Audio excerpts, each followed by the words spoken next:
우리 주님 부활하신 이날 부활의 첫 열매가 되신 주님이라고 하는 제목으로 말씀 선포하겠습니다. 스탠리 존슨 선교사님이 인도에서 사역할 때 일입니다. 길거리에서 전도하고 있는데 한 모슬림이 찾아와 퉁명스럽게 말했습니다. 여보시오, 우리 마호메트는 실존 인물이요, 여기에 무덤을 보시오. 이곳에 장사되었단 말이지요. 이것은 역사적인 인물이라고 하는 증거지요. 그런데 당신이 믿는 예수는 무덤이 없지 않소? 그랬더니 이 스탠리 선교사님이 이때가 기회다 싶어서 이렇게 말했습니다. 그렇군요. 사실은 예수님의 무덤이 있습니다. 그런데 비어 있습니다. 왜 그런 줄 아세요? 부활하셨기 때문에 그렇습니다. 그랬더니만 이 모슬림이 아무 말 하지 않고 돌아서 가더랍니다. 그렇습니다. 기독교와 다른 종교의 본질적 차이가 무엇이겠습니까? 그것은 바로 무덤이 비어 있느냐 비어 있지 않느냐, 그것이 본질적 차이입니다. 우리 예수님의 생애는 하나님께서 정하신 절기의 흐름 속에서 정확하게 이루어졌습니다. 유월절은 예수님의 십자가에 못 박히심을 나타내지요. 무교절은 예수님께서 무덤 속에 계시는 것을 나타냅니다. 초실절은 예수님의 부활을, 칠칠절은 성령님의 강림을, 나팔절은 예수님의 재림을 나타냅니다. 속죄일은 죄의 심판을, 초막절은 하나님 나라 완성을 의미합니다. 오늘 초실절을 통해서 단순히 예수님께서 다시 살아나셨다고 하는 사실보다는 그 부활이 나와 무슨 관계가 있는지, 왜 첫 열매가 중요한지 그 은혜를 함께 나누겠습니다. 첫째, 초실절은 감사절입니다. 11절입니다. 제사장은 너희를 위하여 그 단을 여호와 앞에 기쁘게 받으심이 되도록 흔들되 안식일 이튿날에 흔들 것이며, 초실절이라고 하는 것은 하나님 앞에 드리는 감사제입니다. 감사라고 하는 말은 히브리 말로 토다라고 하는 단어를 쓰는데, 이 말은 단순한 감사가 아닙니다. 내 삶을 하나님께 던진다라고 하는 의미가 있습니다. 그리고 헬라 말로 카리스라고 하는 말이 있습니다. 이 카리스는 하나님께서 값없이 주시는 은혜를 이야기합니다. 그러므로 감사라고 하는 것은 하나님의 은혜를 깨달아 사람이 믿음으로 드리는 고백을 말합니다. 그래서 우리가 어떻게 감사하느냐, 그것을 보게 되면 그 사람의 믿음의 깊이를 알 수가 있습니다. 한 사람이 새벽 기도를 마치고 돌아오는 길에 지갑을 하나 주었습니다. 두툼했습니다. 보니까 수표도 있고 또 지폐도 있고 많은 상품권들이 있었습니다. 수소문하여 그 지갑을 찾아주었습니다. 그런데 주인이 고맙다는 말만 하고 아무런 사례를 하지 않는 것입니다. 좀 섭섭했지만은 내가 어떤 상을 바라고 그렇게 찾아준 것은 아니었기 때문에 그는 섭섭했지만 돌아섰습니다. 그런데 후에 한 일입니다. 만약에 지갑을 찾아줬는데 그 지갑 안에 내용물에 따라서 얼마를 주지 아니하면 법적인 문제가 생긴다는 것을 알았습니다. 그때 적용되는 벌 제목이 뭔 줄 아십니까?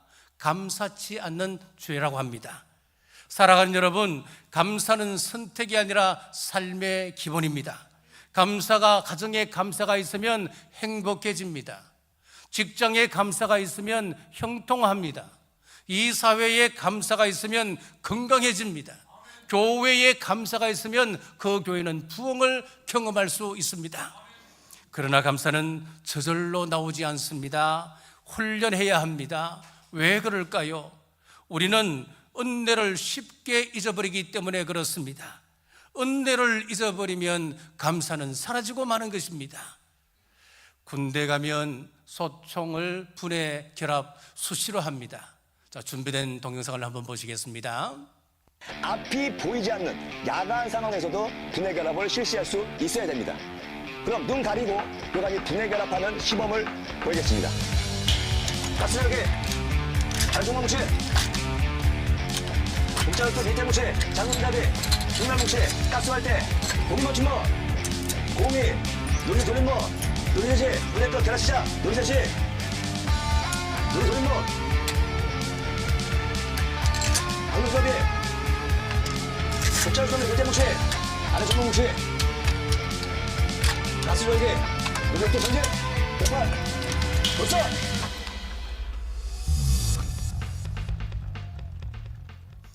여러분, 소총 분해 결합할 때 분해해놓고 전부 다 닦아요. 기름으로, 윤활유로 닦습니다. 그러면은 그 윤활유가 손톱에 들어가서 시커멓게 되고 비누로도 잘 씻기지 않아요. 참 기분이 별로 안 좋습니다. 그런데 저렇게 하는 이유가 뭘까요? 위급한 상황이 닥쳤을 때에 무의식적으로 내 몸이 반응할 수 있도록 그렇게 만드는 거예요. 마찬가지로 감사도 훈련해야 어떤 상황 속에서도 감사가 우리 입으로 표현되는 것입니다. 우리는 늘 조건이 붙지 않습니까? 잘 되면 감사하고, 형통하면 감사하고, 기도 제목이 응답받으면 감사한다고 그러잖아요. 그러나 성경은 말씀합니다. 모든 일에 감사하라. 그러므로 작은 일에도 감사하십시오. 감사를 쌓아가십시오. 감사가 쌓이면 체질이 되고, 체질이 쌓이면 습관이 되고, 습관이 인격이 됩니다. 그 인격이 여러분의 삶의 방향을 이끌어갑니다. 감사의 절기를 지켜가면 이런 복을 약속하십니다. 출애굽기 34장 24절 같이 읽겠습니다. 내가 이방 나라들을 내 앞에서 쫓아내고 내 지경을 넓히리니 내가 매년 3번씩 여호와 내 하나님을 배우려고 올 때에 아무도 내 땅을 탐내지 못하리라. 아멘. 우리가 하나님의 절기를 지키기 위하여 올라갈 때면은 하나님께서 우리의 생업을 지켜주신답니다. 우리의 삶을 지켜주신다고 약속하고 계십니다. 더 구체적인 승리의 약속이 있습니다. 레위기 26장 8절입니다. 같이 읽겠습니다. 또 너희 다섯이 백을 쫓고 너희 백이 만을 쫓으리니 너희 대적들이 너희 앞에서 칼에 엎드러질 것이며. 아멘. 다섯이 백을 쫓고 백이 만을 쫓는답니다. 성패는 숫자가 아닌 것이라는 것을 알 수가 있지요. 이 전쟁의 성패는 우리 하나님이 어느 편에 계시느냐에 따라서 성패는 좌우되는 것입니다. 그래서 300명의 기도원 용사가 미디안 연합군과 싸워서 이기는 겁니다. 사랑하는 여러분, 하나님께 드린다고 손해가 되는 것 하나 없습니다. 시간을 드리면 하나님께서 더 많은 시간을 주십니다. 물질을 드리면 더 풍성한 물질을 주십니다. 헌신하면 더 큰 은혜로 우리에게 채워주십니다. 잠언 3장 9절에서 10절 같이 읽겠습니다. 내 재물과 내 소산물의 처음 익은 열매로 여호와를 공경하라. 그리하면 내 창고가 가득히 차고 내 즙틀에 새 포도즙이 넘치리라. 아멘. 이 처음 익은 곡식으로 하나님 앞에 하나님을 공경하면은 창고가 가득 차고 넘쳐 흐르게 할 것이다. 하나님은 결코 손해보게 하지 않으신다, 그 말씀이지요. 그러므로 감사를 선택하십시오. 감사의 언어를 선택하십시오. 감사의 행동을 선택하십시오. 그리할 때 하나님께서 우리의 삶을 지켜주시고 더 풍성한 것으로 채워주실 줄 믿으시기를 주님의 이름으로 축복합니다.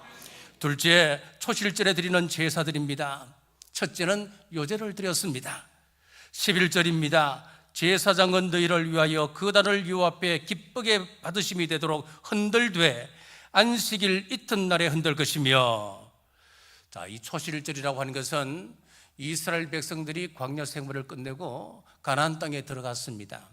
들어가서 파종을 하고 첫 포도 수확을 할 때가 바로 초실절입니다. 그래서 첫 보리 이삭을 하나님께 드리는 것이지요. 자, 그런데 독특한 장면이 나옵니다. 제사장이 제단 앞에서 제물을 들고 앞뒤로 흔드는 것입니다. 그래서 흔든다 해서 흔들 요자를 써서 요제, 그렇게 말씀하는 거지요.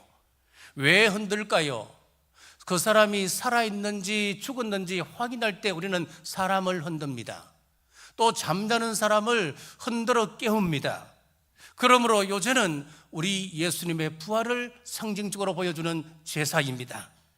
그리고 중요한 시간적 의미가 또 있습니다. 11절 하반절에 보니까 안식일 이튿날에 흔들 것이며 라고 했습니다. 안식일은 토요일이지요. 안식일 이튿날은 주일입니다. 자, 이 초실절은 주일 아침에 하나님 앞에 드리는 제사입니다. 이 예언대로 우리 주님은 안식일 다음 날, 즉 주일에 부활하셨습니다. 주일 아침 여인들이 빈 무덤을 보았습니다. 엠마오로 향하던 제자들이 예수님을 만났습니다. 수많은 정인들이 부활하신 예수님을 만났습니다. 오늘 이 자리에도 부활의 주님을 만나는 역사가 있기를 주님의 이름으로 축복합니다. 그러나 부인하는, 믿지 않는 사람들도 있습니다. 마태복음 22장 23절에 보면 사두개인들이 나옵니다. 오늘날에도 여전히 부활을 왜곡하고 축소하는 이들이 있지요. 구약 시대로 이야기하면 사두개인들입니다. 예를 들어 알베르트 슈바이처 박사 같은 분은 아프리카 성자로 추앙받는 위대한 인도주의자였습니다. 그런데 이 사람이 성경 주석도 쓰고 그러거든요. 그런데 부활을 믿지를 못했습니다. 부활신앙은 희미한 사람이었습니다. 아무리 지식이 깊어도, 아무리 훌륭한 인격을 소유한 사람이라 할지라도 부활신앙이 없다면 생명이 없는 것입니다. 고린도전서 15장 17절 같이 읽겠습니다. 그리스도께서 다시 살아나신 일이 없으면 너희의 믿음도 헛되고 너희가 여전히 죄 가운데 있을 것이요, 부활이 없으면 믿음은 껍데기인 겁니다. 부활이 있어야 산 신앙이 되는 것입니다. 초실절에는 요제만 있는 것이 아니고 다른 제사도 함께 드렸습니다. 12절에서 13절 같이 읽겠습니다. 너희가 그 단을 흔드는 날에 1년 되고 흠없는 순양을 여호와께 번제로 드리고 그 소재로는 기름 섞은 고운 가루 10분의 2 에바를 여호와께 드려 화제로 삼아 향기로운 냄새가 되게 하고 전제로는 포도주 4분의 1 힐을 쓸 것이며. 아멘. 자, 첫째는 요제를 드렸습니다. 그리고 두 번째는 번제를 드렸습니다. 이 번제는 흠없는 어린 양을 완전히 태워서 올려드리는 제사입니다. 이는 우리의 죄를 대신 지신 예수님의 완전한 희생을 상징하고 있습니다. 셋째, 소제를 드렸습니다. 소제는 기름 섞은 고운 가루로 드리는 제사입니다. 곡식을 고운 가루로 만들려면 어떻게 해야 되는 것이지요? 절구통에 넣고 그것을 빻아야 되지 않습니까? 자, 그러므로 고운 가루는 가시관을 서고 손과 발에 못 박히시고 창구로 옆구리를 찔리시고 채찍으로 온몸이 깊이 파인 그 상처 입은 우리 예수님의 몸을 의미하고 있습니다. 넷째, 화제를 드렸습니다. 이 화제도 불로 완전히 태워드립니다. 히브리서 9장 26절 읽겠습니다. 이제 자기를 단번에 제물로 드려 죄를 없이 하시려고 세상 끝에 나타나셨느니라. 아멘. 예수님은 자신을 온전히 하나님께 드리신 제물이었습니다. 다섯째, 전제를 드렸습니다. 전제는 포도주를 부어드리는 제사입니다. 이것은 십자가 위에서 물과 피를 다 쏟으신 우리 예수님을 예표하고 있습니다. 여러분, 이 모든 제사는 우연이 아닙니다. 요제는 부활을 말하고 있고 요제 이외의 다른 제사들은 십자가의 그 고난을 보여주고 있습니다. 초실절 하나 속에 십자가와 부활, 복음 전체가 들어가 있는 것입니다.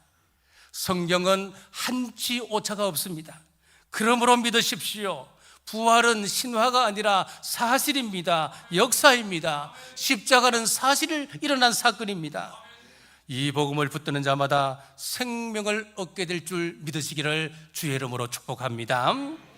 셋째, 첫 이삭 한 단을 드렸습니다. 10절 중반절 함께 읽겠습니다. 곡식의 첫 이삭 한 단을 제사장에게로 가져갈 것이요. 자, 초실절에는 첫 이삭을 드렸습니다. 구약은 처음 것을 철저하게 구별했습니다. 처음 난 것이 뭘까요? 첫 남자아이는 하나님의 것입니다. 그리고 천들매도 하나님의 것입니다. 그리고 짐승이 나온 첫 것은 하나님의 것으로 돌렸습니다. 모두 하나님께 속한 것입니다. 그렇다면은 이 첫 열매는 누구를 상징할까요? 고린도전서 15장 20절 같이 읽겠습니다. 이제 그리스도께서 죽은 자 가운데서 다시 살아나사 잠자는 자들의 첫 열매가 되셨도다. 아멘. 첫 열매는 우리 예수 그리스도를 상징한다고 말씀하고 있습니다. 먼저 죽음을 이기시고 먼저 부활하셔서 첫 열매가 되셨습니다. 그런데 여기서 중요한 것이 하나 나옵니다. 첫 이삭만 드리는 것이 아니고 첫 이삭과 함께 다른 이삭도 함께 묶어서 한 단을 올려드렸습니다. 그 그림을 다시 한번 보여주시겠습니까? 마지막 그림, 그 앞에 거요. 자, 레위기 보십시오. 지금 한 단을 올려드리잖아요. 자, 레위기 23장 10절 제가 다시 읽겠습니다. 첫 이삭 한 단을 제사장에게로 가져갈 것이요. 자, 이 이삭 한 단에는 놀라운 비밀이 들어가 있습니다. 예수님께서 십자가에서 운명하실 때 이런 일이 벌어졌습니다. 마태복음 27장 50절에서 53절 의미를 생각하시면서 우리 깊이 천천히 한번 읽어보겠습니다. 예수께서 크게 소리를 지르시고 영혼이 떠나시니라. 이에 성소 휘장이 위로부터 아래까지 찢어져 둘이 되고 땅이 진동하며 바위가 터지고 무덤들이 열리며 자던 성도의 몸이 많이 일어나되 예수의 부활 후에 그들이 무덤에서 나와서 거룩한 성에 들어가 많은 사람에게 보이니라. 아멘. 예수님께서 운명하는 그 시간 성소 안의 휘장이 위에서부터 아래로 찢어졌습니다. 큰 지진이 일어났습니다. 무덤이 열리고 잠자던 성도들이 많이 일어났습니다. 그리고 예수님께서 부활하신 이후에 그들도 무덤에서 나와서 사람들에게 보여주었습니다. 여러분, 이것이 무슨 말이겠습니까? 초실절에 드렸던 그 한 단은 주님 부활하실 때 함께 일어난 부활의 무리들을 보여주고 있습니다. 여기서 붙들어야 할 핵심이 있습니다. 그렇다면 저와 여러분은 어느 단에 묶여 있는 것일까요? 예수님이 첫 열매가 되셨기 때문에 그분께 속한 사람들은 그분과 같은 영광을 누리게 됩니다. 예를 들어 볼까요? 부부가 한 몸이면 남편의 재산은 부인의 재산이 되는 것이지요. 마찬가지입니다. 우리가 그리스도에게 속해 있다면 그분의 부활이 나의 부활, 우리의 부활이 되는 것입니다. 그래서 확신할 수 있습니다. 지금 제가 이 자리에 죽는다 하더라도 저는 부활의 확신이 있습니다. 여러분들도 마찬가지입니다. 여러분들이 내일 아니면 모레 죽으신다고 하시더라도 여러분들은 부활의 소망을 가지고 있는 겁니다. 그러나 반대도 분명합니다. 그 단에 묶여지지 않는다면 우리는 그 영광에 참여할 수가 없습니다. 사랑하는 여러분, 중요한 것은 환경이 아닙니다. 서울이 아니라 지방 변두리에 우리가 살고 있다 하더라도 남들보다 좀 못 먹고 좀 못 살고 좀 더 좋은 건 못 먹고 좀 더 누리지 못한다 하더라도 여러분, 이것은 중요한 것이 아닙니다. 어느 단에 묶여 있느냐가 인생을 결정하는 것입니다. 이 세상은 화려해 보여도 조건이 좋아 보여도 하나님을 떠난다면 생명은 없는 것입니다. 반대로 하나님께 속해 있으면 생명과 소망이 있습니다. 하나님을 존중하는 자는 하나님께서도 우리를 존중해 주십니다. 우리가 하나님을 귀히 여기신다면 하나님께서도 우리를 귀히 여겨 주십니다. 성경은 거듭 말씀하고 있습니다. 같이 읽겠습니다. 고린도전서 15장 22절에서 23절입니다. 아담 안에서 모든 사람이 죽은 것 같이 그리스도 안에서 모든 사람이 삶을 얻으리라. 그러나 각각 자기 차례대로 되리니 먼저는 첫 열매인 그리스도요, 다음에는 그가 강림하실 때에 그리스도에게 속한 자요. 아멘. 부활의 순서가 있습니다. 먼저 첫 열매이신 그리스도이시고 다음은 그에게 속한 자들이 일어납니다. 자, 그러면 부활의 순서가 이런데 그 이후의 삶은 어떻겠습니까? 계시록 20장 6절 같이 읽겠습니다. 이 첫째 부활에 참여하는 자는 복이 있고 거룩하도다. 천년 동안 그리스도와 더불어 왕노릇하리로다. 아멘. 성도들은 우리 예수님 재림 때에 부활하여서 그 예수님과 함께 천년 동안 왕노릇한다. 성경은 약속하고 있습니다. 사랑하는 여러분, 천국은 상상의 산물이 아닙니다. 천국은 관념이 아닙니다. 천국은 분명히 실제하는 곳입니다. 이 사실을 믿으십시오. 우리 주님 다시 오실 때에 부활에 참여하는 복된 여러분 되시길 주님의 이름으로 축복합니다. 말씀을 맺겠습니다. 우리는 정의로 살아야 합니다. 10절에 보십시오. 이스라엘 자손에게 말하여 이르라. 무엇을 말하라고 하는 것입니까? 초실절의 첫 이삭은 우리 예수님을 나타내는 것이다. 흔드는 요새는 예수님을 깨우는 부활을 상징하는 것이었다. 또 한단으로 묶어 있는 것은 우리도 그분과 함께 부활의 영광에 참여하게 된다. 이것을 전하라고 하는 것입니다. 자, 주님은 부활의 열매가 첫 열매가 되셨고 우리는 그분과 한단으로 묶인 사람들입니다. 이 소망을 가진 사람들은 침묵할 수 없습니다. 부활의 정인으로 사시기를 바랍니다. 소망의 정인으로 사시기를 바랍니다. 재림의 정인으로 사시는 여러분 되시기를 주님의 이름으로 축복합니다. 기도하겠습니다. 하나님, 주님께서 부활하셔서 부활의 첫 열매 되심을 감사합니다. 저희도 주님과 함께 부활의 소망을 가진 자로서 담대히 살아가게 하옵소서.